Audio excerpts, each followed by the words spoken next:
একদিন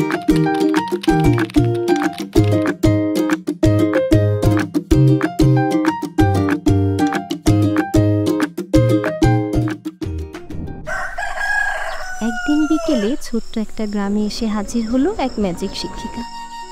গ্রামের স্কুলের একটি ঘরে বাচ্চারা ক্লাস করছিল। শিক্ষিকার নাম মিথিলা আপা।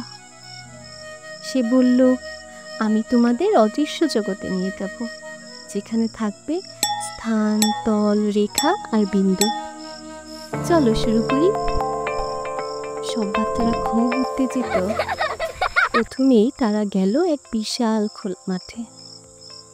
মিথিলা আপা বললেন, এই পুরো মাঠটাকে ধরো, এটা হলো স্থান। এখানে আমরা যে কোনো কিছু রাখতে পারি, মাপতে পারি। এরপর তিনি তার ঝোলা ব্যাগ থেকে একটা বড় কাগজ বের করলেন। এই কাগজটা হলো তল, অর্থাৎ কোনো সমতল জায়গা যেখানে আমরা আঁকতে পারি। পাশে দেখালেন একটা ইট। বাচ্চাদের দেখালেন, এই যে বাচ্চারা, এই যে ইট, এটার তলগুনে দেখালেন যে 6টি।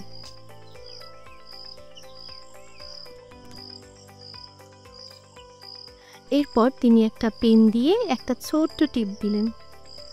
এই ছোট্ট দাগটা হলো বিন্দু। বিন্দু হচ্ছে স্থান নির্দেশ করার একদম ছোট অংশ। তখন স্নেহা বলল, আচ্ছা আপা, রেখা কোথায়? মিথিলা আপা এবার সেই বিন্দু থেকে আরেকটা বিন্দুতে টান দিয়ে একটা সোজা দাগ দিলেন।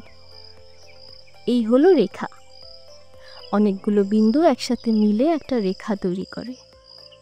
রেখার দুই দিকে তিনি দুটো তীর চিহ্ন এঁকে দিলেন। রেখা যেতে পারে দুই দিকে অসীম দূরে। রেখা পরিমাপ করা সম্ভব নয়,